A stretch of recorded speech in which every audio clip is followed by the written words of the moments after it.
Hello, family. I am Intabise Ngwejana and I am a spiritual medium. Thank you for coming back to the channel. We have not done this teachings and recordings for quite a while because things have been busy, and extra busy on my side.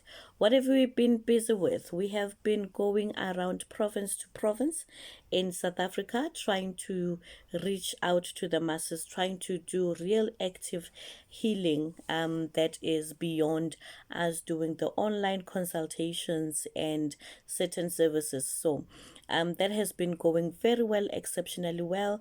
We have been received very well in a couple of provinces so far. I think we have done 4, and it has been amazing. So the intention is to go on to the SADC region in the next coming few months, to be precise, next year. And after that, we will start to move on as the scope expands. So the other thing that we have been busy with is developing another product, which is an extension of our Dawa range, which is called Chef Teas.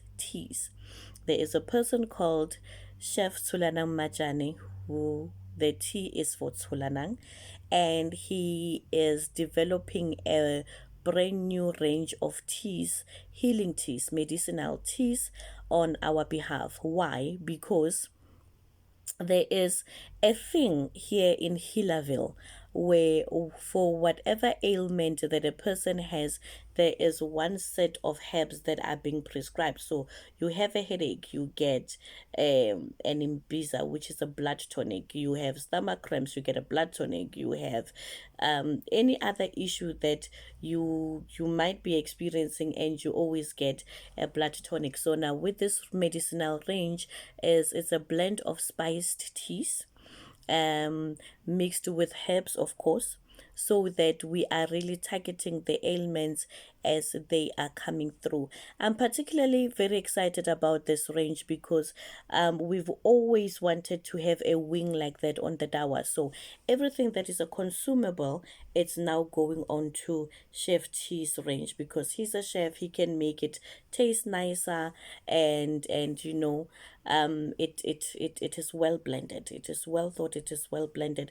It's no longer as just uprooting a plant and then boiling it and giving it so that you can feed it to your system. So now I'm all about refining. I'm all about refinement of healing. So if you can get something that you can bring into your own daily routine, and it really heals you, and it is organic, and so both him and the sister, who is a pharmaceutical professional, have worked on the blends. So that is why I'm extra confident about that. So you will see that as we are going around the markets, and also as we are doing the teachings, we will do the introduction of the product, because it is a new baby that is growing.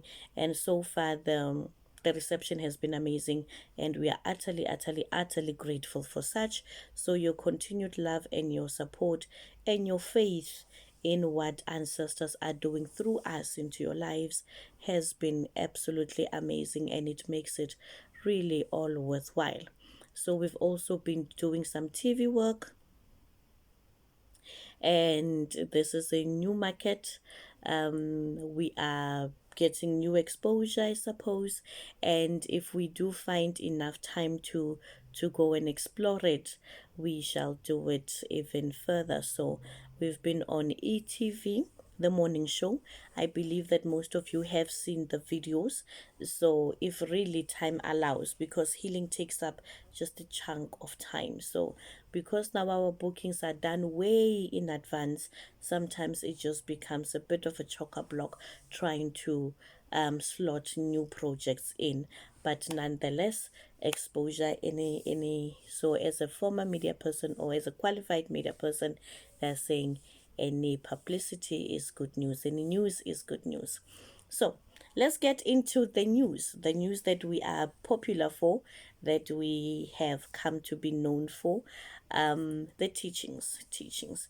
So sometimes, you can get very impatient, but there are times where material really needs to expand, and there is the training, the necessary training that I as a healer also need to be put through in order for these teachings to have substance, isn't it? And sustenance. So today we are talking about my least favorite topic of all time. It's not relationships. And I'm starting to like relationships because I see how much they mean to you, which is wonderful, which is really wonderful. You are really starting to make me love the whole thing about coexistence, co-relations. So I'm no longer that blasé about stuff. So thank you for being persistent on certain topics.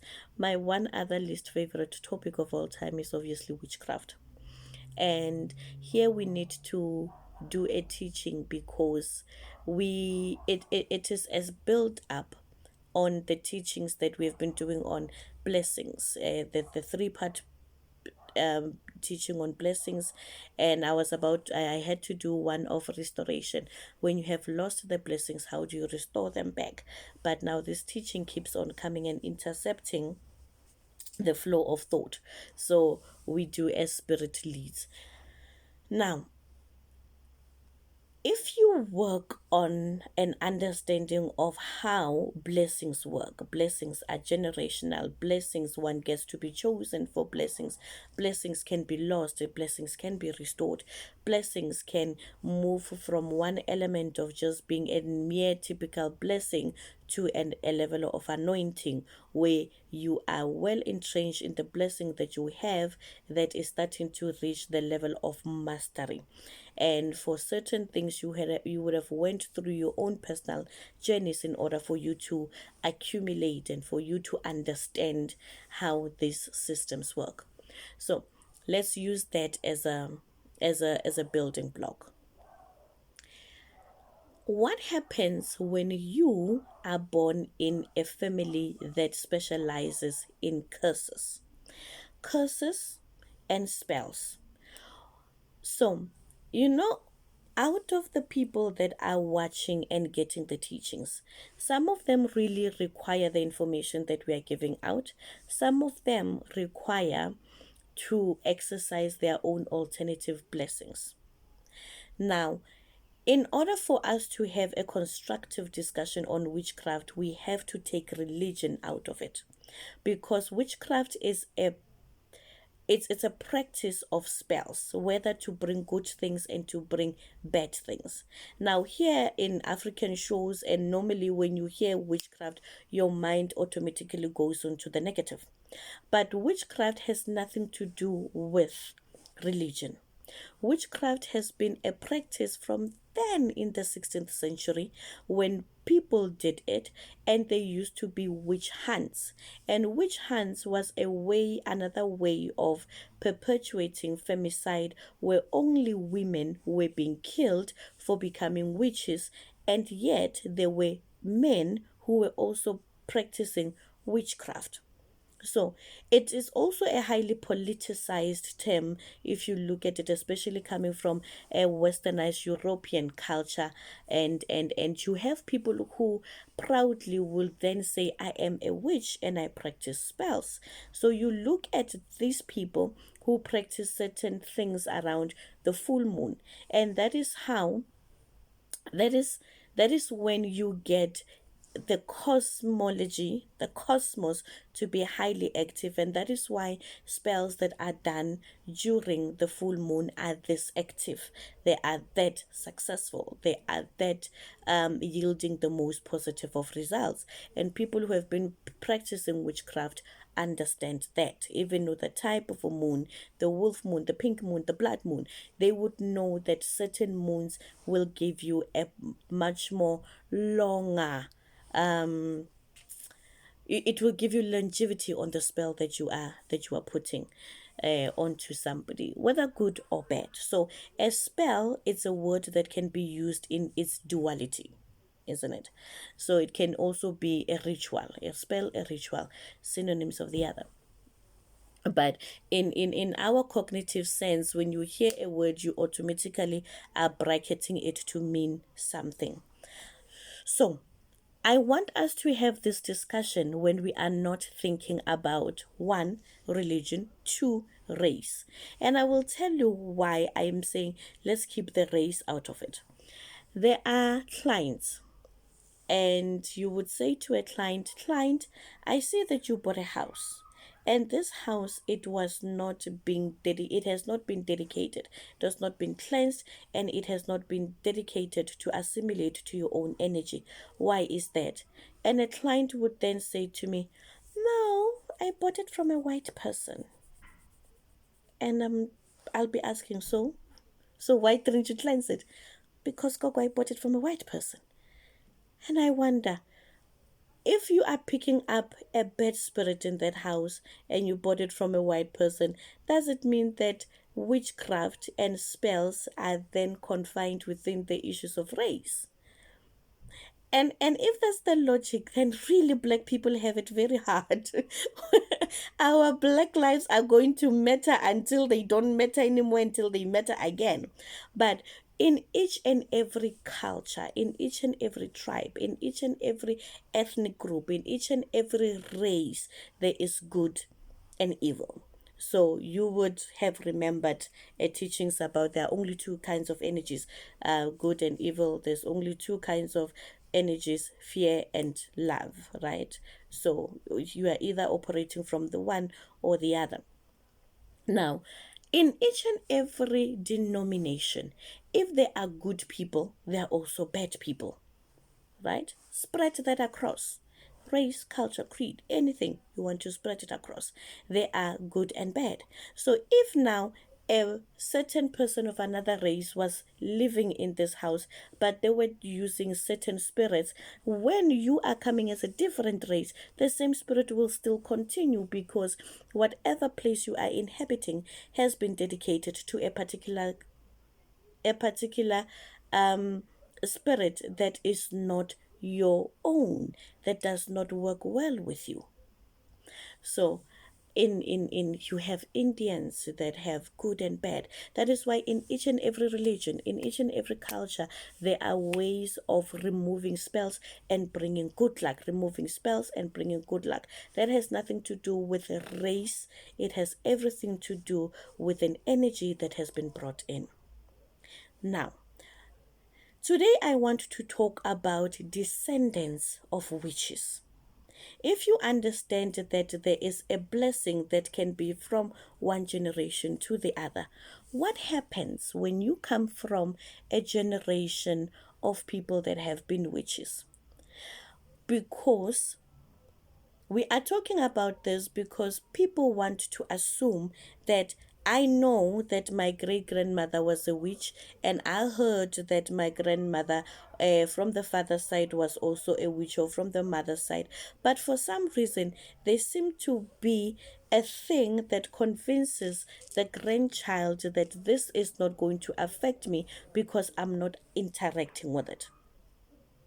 But when you understand that spirit moves within your DNA, if I, as Ntabi, can be given a gift of light because my grandmother, my great grandmother, and my other great, and all the grands that you can come up with have been people who have been practicing in the gift of light, and 6 generations later, the gift is bestowed upon me, moving through my own DNA, what then says that you are automatically exempted from the DNA of people that were doing negative devotion? So people want to just assume that it will talk to the hand, it shall come near me, it shall not come near me. I am of this, and I'm just going to ignore it. And when other people are looking at you and say, hey, there's witchcraft happening in your family, you're like, yeah, it was my grandmother's, let's move on. No, no, no, no, let's come back. Yes, it was your grandmother's, but you walk with the DNA of your grandmother. What happens to you? Now, a person would say, I feel offended, Gogo, that you are going to pick it up. Yes, I'm going to pick it up because it's part of your aura. It's part of your makeup. And that part of you somehow will want to exist in continuation. It will want to become a gift. if you're going to be thinking of gifts, it would want to find its own relevance again in the next generation. And some people find it very hard to pick up how should they know, because certain practices are obviously done in the dark. But your dreams is one way that you will know. Common dreams of you are dreaming of yourself flying somewhere in foreign lands. You are perpetually in these dark places, in forests, in dark muddy water. You are forever being chased or chasing other people. You are people who are sitting there always witnessing accidents, not understanding that you or your spirit is being exactly taken to go and cause accidents for purposes of bringing clients in the kingdom of darkness, if we must put it that way. It is always like an insurance agency, people who are looking for more souls to come onto their shore, and that is what it's all about. So, when you are having dreams of such kind of dreams, when you are perpetually sick and you don't understand why you are, because there is something that is conflicting of energies. There's an energy where you are dedicated into, and now it needs to catch you so that you can fully work with it in unison. But you seem to be having a barrier of understanding that there are certain things that you as a child were dedicated into. And as you move on, you would go from one healer to the other. You would even be told that you have a gift, and you will not understand what kind of a gift is it. And you will say, but I did this. I bought the cloths. I went to the river. I went to the mountains. I'm doing everything, but the gift is not coming through. And this is the responsibility of healers, to tell people to go and interrogate what kind of gifts do people have. Let's come into the example. If a person is a witch and they are going into somebody else's house to go and cause destruction to the mother, the children, and to also cause their cars to have accidents, they would take the car tracks of that house, or they would take the footprints of people in that house. And this is my duty as a person that is a witch. I do this thing every day. Certain hour, people believe that witches wake up at certain hours to go and do their own tasks, right? So let's deal with the narrative, the narrative that says as 12, everybody's spirit is now trying to come into the new day and impact the flow of the new day. That's why people wake up at 12, because it is at optimum spiritual opening. It's open sesame. So if I am one of those people, and when I get to that house that I'm assigned to go and bring destruction, I find that a certain another Tabi healer has come in and protected the area, the yard, has fortified the yard for protection, that a witch cannot come in.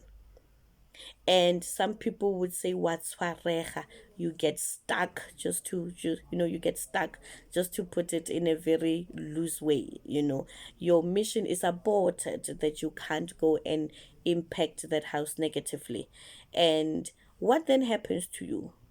So you've seen videos, people will take videos of you.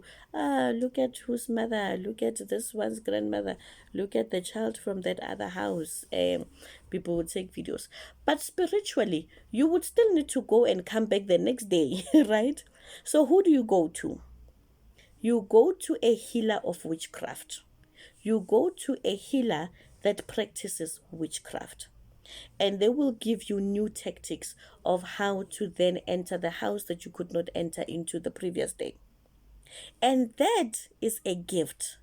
There are people who are gifted as witchcraft healers. And when we say sometimes there is a gift in your family, but it's not a gift of light. Yes, you are seeing the clothes. Yes, you are doing this thing. Yes, you are being shown areas where you can go and go activate your part of the gift, but it's not the right one. Well, right in this sense, it's right because it's coming from your family and that's what your family is gifting you, but it's not right in the sense that it can just be publicly practiced. And people say, I am shocked, Gogo, because my grandmother was a churchgoer. She was a Christian. She was a loving person. And yes, she has to be, because that is what she chose to do with her other part of the spirit. But the real core of who she was belonged onto the other side. So hence I'm saying witchcraft is a practice where one puts a spell for whatever's one's desired outcome. Right? So there are people who would put a love spell on somebody. I love you, baby. I want to put a love spell on you. And it's a spell that is going to make sure that you and I are living harmoniously. And I'm going to look for books that have been written on witchcraft, and I'm going to practice it. Is it a bad thing? But we are happy. I'm not, it could be a bad thing because I'm doing it against your will, or you don't know, but I'm doing it for us. You see how much of a blur line it is? It's a blur line. So, in spirit, people dabble in many ways. And when you are a descendant of witchcraft, there is always that spirit that is always looking for the next person to take up the seat. And you need to go and verify the dreams that you are having. You need to go sometimes and just find, why am I born with so much anger, hatred, and jealousy normally as a person, and I do not know where it comes from? Because something inside of you has to be instilled that when it's time for you to go and do the act of destruction for others, it becomes a very easy motivation for you to do so. So, not everybody that comes here is actually looking for help. I normally say for every gifted person, good, light, gifted person, there is an opposition person that is born to go and be neck to neck with the person that is gifted. So for every healer, a restorer, light bringer, there is a distractor, darkness bringer, and destroyer that is just meant for the purpose of making sure that the energies, good and bad, always balance. So, which one are you? What kind of a gift do you have? Go and interrogate your healers. And this is why you would find that there was a pure gift in the family. So I'm always going to be using inverted commas because I want to be as neutral in this teaching as possible. There had been a pure person in the family, and others got in and took the pure one and made it in an alternative way to distract and become destructive. Now, because when you get to these shops, you are given one cloth. You want a certain cloth, the cloth of a lion. It can be given to a pure person, it can also be given to an evil person, because nobody goes and asks, what kind are you going to be dedicating your spirit to? But because there is duality in everything, there's duality. You can use a certain animal for the purpose of killing. You can use a certain animal for the purpose of healing and creating good things. You can use a certain muti for a certain herb for the purpose of building. You can also do it for the certain purpose of destruction. So it is very important for you to go and ask, how am I gifted? Who do I really belong to? How is the lineage of my own people affecting things in my life? Because not everybody that is gifted for the similar purpose.